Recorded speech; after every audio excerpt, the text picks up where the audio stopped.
My girlfriend, now fiancée, Hayley, had the tiniest chihuahua I ever saw. It was like a long, scrawny potato that yapped.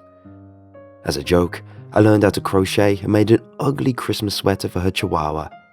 She showed it to her friends. All of them, I guess, online friends. Friends at work, friends at church. I think she showed it to strangers. People at the supermarket, people at the gym, anyone who didn't get away fast enough. Then she posted pics online. That is how it all started. A gag gift for my girl's tiny dog. I had to start business to keep up with the requests. I'm that Mr. Nice Guy who doesn't tell people no. Could I crochet a sweater for your lizard? Sure. Could I crochet a silly warmer for your boyfriend? Sure. Could I crochet nipple warmers for your sister? Sure. At first, I didn't even charge for the stuff I made, but it got to the point where I was spending a lot of time researching and figuring out how to make all these custom things. I thought I needed something for my time. I started my business, worked up how to charge for various items, and worked on basic designs for things that might be repeats. Hooked on Gags was the name I went with. That name got me business I hadn't counted on. I think some people misunderstood Gags. Pretty soon, I was crocheting up all kinds of fetish type stuff. Halter tops with collars, wrist restraints, fishnet body stockings, ski masks, lace gloves, stockings. I quit my day job because I just didn't have enough time to fill my orders. Priorities, man. It was either quit my day job, which was now paying less per hour than my crochet gig, or hire employees to crochet what was ordered. Hiring people was a headache I really didn't want. So one day, I get a call from a guy who wanted me to come to his place and design a new wardrobe for his girlfriend. 7 outfits or more. I tried to say no, but he was willing to pay for my travel there. It was an hour-and-a-half drive, so I told him it would cost $75 just for me to drive out there and talk through what he wanted, whether he ordered anything or not. Plus, it was in the middle of BFE. Then I let him know if I had to design anything to fit the order, the base charge for design was $25 an hour. That was okay with him too. We set a date and time, and then I went back to doing what I was doing, crocheting probably my 20th set of black fishnet stockings. I found it weird during the phone call that he told me his girlfriend's name, Cythera. Weird name too, and he made a big point of it. There was a strange vibe going on, but it would mean a little money in my pocket at the very least, with the cost of an afternoon's worth of time. It would also look good if I put consulting on my business card along with the crochet, if I ever got around to making my business cards. On a Sunday afternoon, just after lunch with my girl, I packed up the car and left for the client's home. The place wasn't too tough to find once I made the last turn onto his road. The house was in the middle of nothing, sticking up like a hurt finger. The grass was burned down by the lack of rain, and leaves blew across the path, tamped down by who knows how many feet, who knows how long ago. There was no driveway, so I just pulled up into the front yard. The black iron fence was right up close around the house, so it looked like a haunted house or something out of a horror flick. In my head, I heard, "Don't go in there." It didn't help that the guy's first name was Mortimer, and my mind went straight to Mortician. He didn't sound spooky on the phone, but Jesus, what a place. Up the creaky front steps I went. The porch was covered in dead vines, dead twigs and dead leaves. Mort's place was getting my vote for best Halloween decorations. It was November, but he was still winning the contest. I lifted the huge-ass brass door knocker. It was a lion's head. I expected a huge, creepy butler to answer, so I was surprised to see a totally ordinary guy on the other side of the door. Jeans, t-shirt, ordinary height. Maybe he carried 10 extra pounds. It was the kind of weight that's hard to lose. He greeted me, told me to call him Mort, and stuck out his hand. As I looked down to shake his hand, I'm a big guy, I noticed he was wearing house slippers. It was a weird thing to notice, but it genuinely was the only thing that stood out for me. No male in my family or circle of friends ever wore slippers. I thought of my granddad's term for henpecked husband, pantoffelheld, which means a hero in slippers. "Come in," Mort said. In contrast to the creepy old haunted house exterior, it looked like a life-size Barbie house inside. Everything was a shade of pink, gold, or off-white. Not a speck of dust was to be seen. It was museum-level clean. "Come and meet Cythera." He led me into the living room where Cythera was sitting on a dark pink couch. Something seemed off. Yeah, everything about everything was off about Mort in this place, but there was something strange about her. She wasn't moving. I got a couple of steps closer and realized she was a doll. I stood there, not knowing what the hell to say. "Sweetheart," he said, "this is Elliot." He looked at me. Finally, I said, "Nice to meet you." Apparently, that was some kind of sign. Mort started talking a mile a minute. Cythera was picky and had definite tastes in all things, and favourite colours. I thought pink, gold and off-white. She needed all new clothes and really wanted a custom look. She needed things for each season and every kind of occasion. Birthdays, holidays, anniversary, dinner and dancing. The whole time he talked, I was still trying to think of what to say. I was never introduced to a damn doll before. Finally, he shut up and just looked at me. I tried to keep my neutral face. "Okay, I'm going to sketch up a couple things, and then you tell me if it's the kind of stuff you're looking for." I pulled out my sketchbook. "If you decide on any of it, I'll need to take measurements." "Of course." I've never been a great artist, so I was drawing only the basic strokes. A halter top and shorts, a cardigan sweater, a lacy gown, like those doily things, yoga pants, a bikini bathing suit, a beanie and scarf. Mort wanted all of it. I sketched a Christmas sweater and a headband with Easter bunny ears. He laughed and wanted those too. Basically, everything I sketched he wanted. Then he made an ask. Leopard print leggings. At one point I said, "You've already picked out like $1,000 in clothes. She is worth every penny, aren't you, Cythera?" It didn't seem to bother him that she didn't answer. He made up her emotions in words. "She is so excited about these clothes. She likes yoga pants and leggings the best, but she likes the gown too. She likes it all." He looked at her. "She'll need more. So, can you make more sketches?" Sure. Can I have more time, like a week, to put together more stuff?" He was so excited about that. I asked if I could email him the sketches, and he was good with that. Now came the tough part though, measuring a doll. He was such a strange guy, and he had this fixation with the doll. I didn't want to trigger some crazy-ass fit because I touched it or got close to it. I was sort of toying with the idea of having him measure it for me. "Cythera, sweetheart," he suddenly said, "Elliot has to measure you." He looked at me. "She's really ticklish, so you can't touch her ribs or feet." Without warning, he asked, "Can we talk in the next room for a minute?" He didn't want the doll to overhear something? Christ.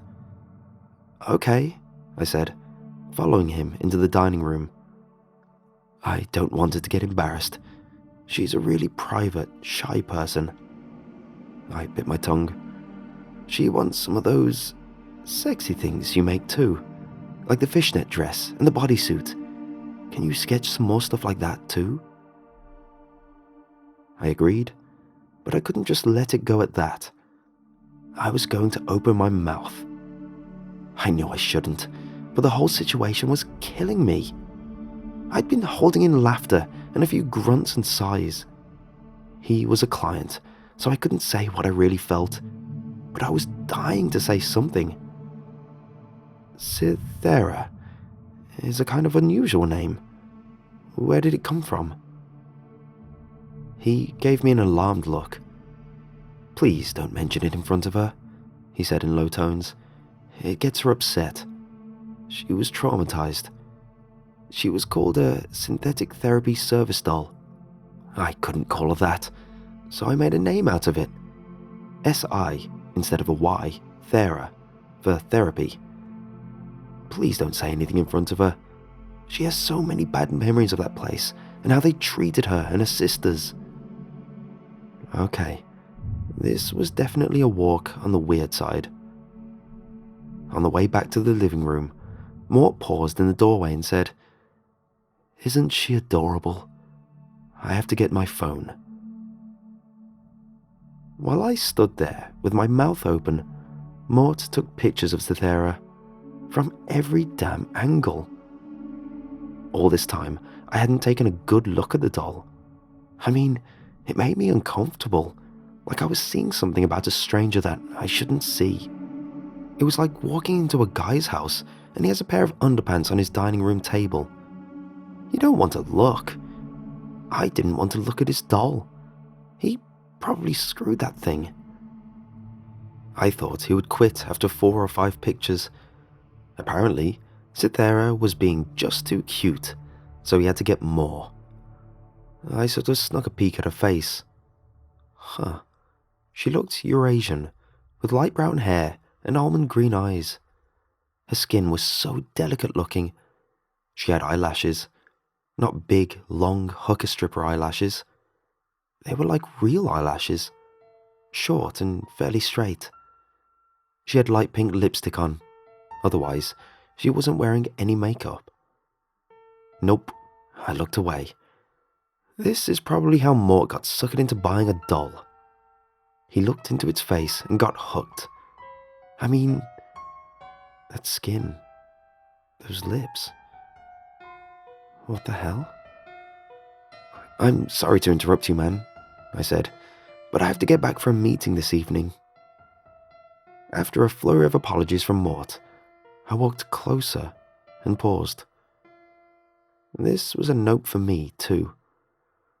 "Mort, I don't want to set her off on a laughing spree. Can you measure her while I write it down?" Stupid ass that I was, I thought that was better than maybe touching her or triggering him. Mort took his time measuring her. He had to talk to her. "Oh, sorry, darling. I didn't mean to tickle. And I know, honey, we'll have lots of cuddle and kiss time when we're all done." He baby talked her too, and I tried to tune it out. I couldn't get out of there fast enough. I did pause long enough to get my $75. I felt a little dirty. On the way home, I called Haley, and she laughed her guts out. I was trying to complain, and she was rolling with laughter. I told her to watch her step, or I'd make her crochet all the naughty gear for Cythera. She started laughing again. I told her I would make her drive out to Mort's place to fit all that stuff in Cythera, and she kept laughing. "Oh my God," Haley said. "Can I?" That was a double nope. Nope, because I didn't need Haley getting even wackier ideas than she already did. Nope, because that's a client, and I didn't know if she could keep a straight face. Nope, because it was like a Barbie mansion, and I didn't need that stuff popping up where I lived. Nope, just because. Okay, it was more than a double nope. All in all, I spent 2 months working exclusively on Cythera's wardrobe. Between designing the kinky stuff and making everything to her dimensions, It was 2 solid months of work. I turned away orders from other customers and promised it will all return to normal in a couple weeks. I can ship you about 2/3 of the stuff you ordered, I emailed Mort. I can email you the invoice and it will include just those items and the charges for design. Wonderful, he replied. Just let me know the shipping and I'll add it to the invoice. That was a load off my mind.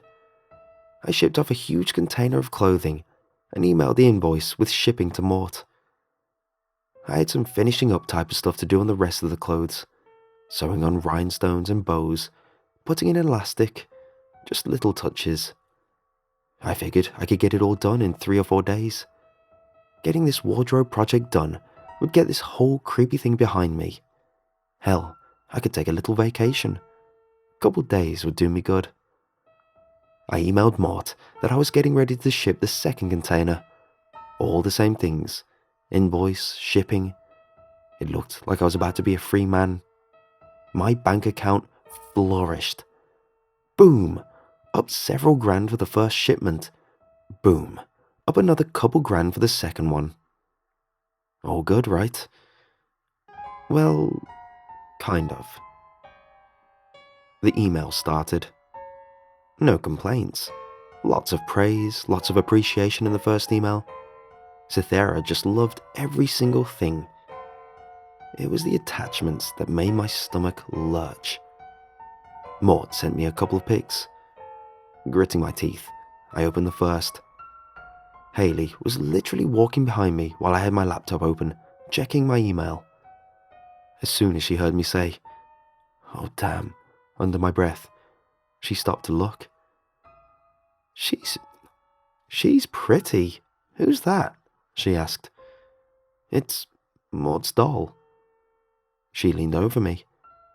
"She looks so real." "No, when you're looking at her, she's not so real." I didn't mention how soft and delicate her skin was. The first pic was Cythera in a crop top and leggings. The second was Cythera in the moonlight wearing the lace gown. Hayley was breathing on me. "Oh my god, that is so beautiful." A couple days later, I got the second email. More compliments, more appreciation. A link. Why did I click the link? Glutton for punishment. It led me to a folder of pics. All Cythera. All different poses. Sweaters, halter tops, shorts, sheath dress.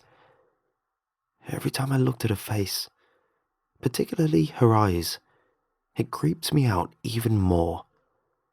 Then came the email with the bondage pics. Cythera in wrist restraints, Cythera in a half-cut bra and fishnet stockings, Cythera in a dog collar. There were more pics I just kind of skimmed right over, because it looked like there was a lot of skin showing. I couldn't tell if it was his or its, and didn't want to see either.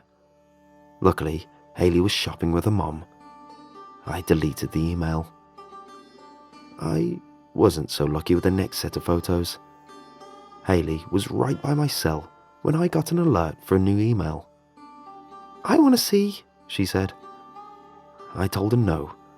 Then she wanted to know why. She demanded to know why. I had to weigh this out. Which was worse, telling her why I didn't want to see the email, or showing her? It was impossible to figure out, so when she asked me to hand over my phone, I gave it to her. "This is all on you if it's freaky," I warned. It was from Mort. It wasn't a long email, and just a couple attachments. He and Cythera were engaged. The pictures in the attachment were not what I feared. The first was an engagement announcement type photo. I smiled, thinking, I bet that photographer was surprised. And I bet that didn't get published in the local paper. The second was a picture of their hands entwined. Damn if it didn't look real. Hayley asked, "Is that a diamond ring?" That was a huge rock on the delicate finger of a doll. Not even 6 months later, I charged Mort $20,000 for a bridal gown and veil. Because he was so antsy about it, I got insurance on the package. He sent an extra $5,000 because he said I went beyond what they expected and Cythera was over the moon. He attached the pic of Cythera looking at the dress. It's bad luck for me to see her in the gown before we're married. I felt conflicted about the extra money, but I didn't return it. An invitation for the wedding never came. Haley was disappointed. She was going to buy a dress for it. She wanted to look at the beautiful doll in Mort's place. She called it the dollhouse. Myself, I was okay not being invited to that horror show. I would have declined if I got the invite. How in the hell would Mort get the dress on her while not looking at her? Would there be an actual preacher? Or would they use another damn doll? Would Mort literally say, "I do" for her? Like in a girly voice? Nope. It was a triple nope. In time, I completely forgot about Mort. I refused to use pink yarn for anything, but I didn't really think about why I hated that colour. Sometimes I would remember Cythera's skin and feel weird, but for the most part, I didn't think about them at all. Life went on. Sometimes I got weird requests, like crocheting boobs out of velvet yarn or making a carrying sack for someone's enema supplies. Nothing stranger than people, man. Nothing stranger. So, yesterday, I got an email out of the blue. At first, I thought it was from Monty, and I couldn't remember anyone with that name. I rubbed my eyes and looked again. It was from Mort. No attachments. He was asking how much I would charge for a baby blanket.